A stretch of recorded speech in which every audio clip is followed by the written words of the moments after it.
Hello everyone, this is Tanya with TK Sewing Machine and Repair, and today I have a Singer 15.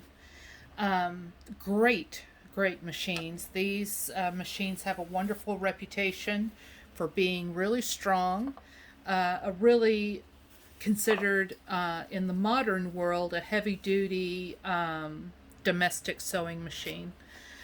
This machine has been completely serviced and is ready to go. Everything works on it. I've got a little bit of oil that's sprayed. I oil these machines really well, and so the oil sprayed all over the body of it. But great machine, really nice and strong. So I'm going to go ahead and just sew on some flannel. And for those who watch my videos, you know that I use different color threads on top and bottom to test the machines, so I can tell if I'm having a tension issue or where the tension issue is with the top or the bottom. It makes it a lot easier. So here we go.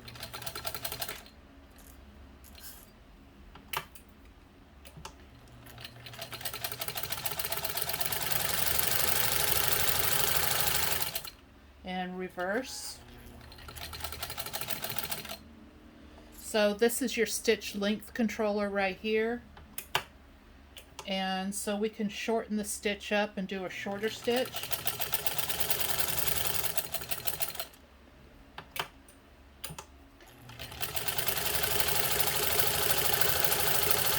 And then switch it to a longer stitch.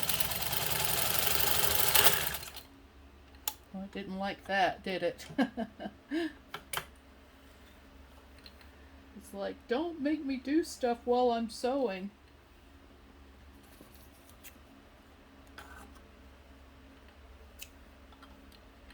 So the thing that's different about a Singer 15 than most domestic sewing machines is that the needle goes in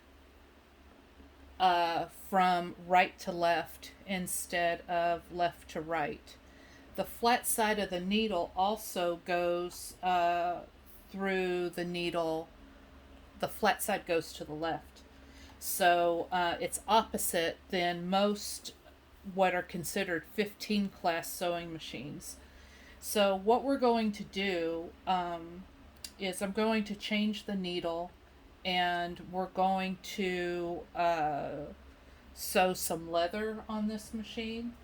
So I'm going to use a leather needle. And so I like the Schmitz needles, and this is the needle that I'm using. It's a leather needle. It's a 110/18, and so it's just a really thick needle.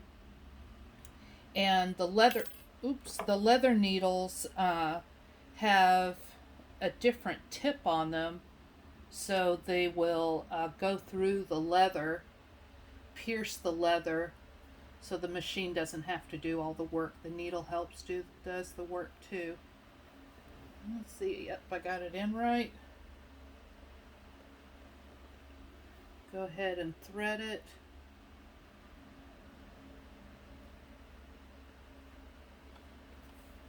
And we'll get out my piece of leather right here. So we're going to go through one layer of leather first.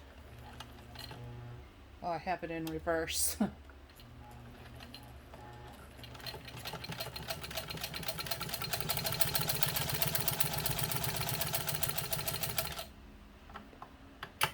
So the machine goes through one layer of leather very easily. You can see there's the top. We're looking at this orange line right here, and then the teal turquoise line back there. So beautiful stitches top and bottom. So let's do 2 layers of leather.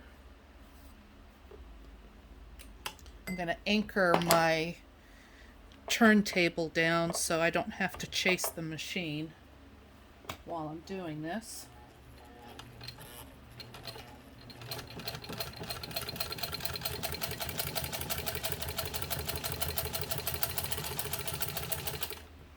goes through 2 layers of leather easily.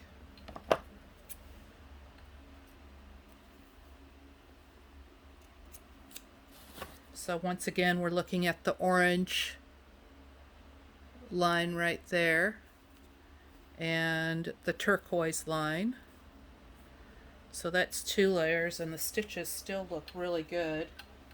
And now we're going to go through 3 layers of leather. We're going to start off with 2.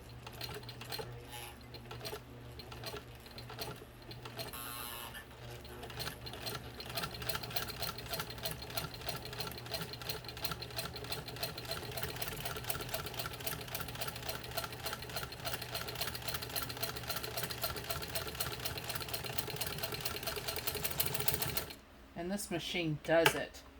So that is 3 layers of leather, and the stitches, top and bottom, are amazing. So one of the issues I was having with this machine, I put a new needle in. I always put a new needle into a machine when I get it, and it was skipping stitches, and I'm like, what in the world is going on? So I went ahead and changed out the needle, and then everything was perfect. So the lesson is that even if you change the needle out, and we're looking at the turquoise line through the 3 layers, even though you change the needle out, it could still be a bad needle. And I mean, this was a brand new package of needles that I bought. So let's measure and see. This went through 0.17 inches of leather, which is 5 millimeters of leather. So this is not garment leather. I don't know, you might call it cowhide. It's a thinner cowhide. It's only 1.3 millimeters thick, but it went through 3 layers of it very easily. So if this machine ends up in your home, I hope you enjoy it.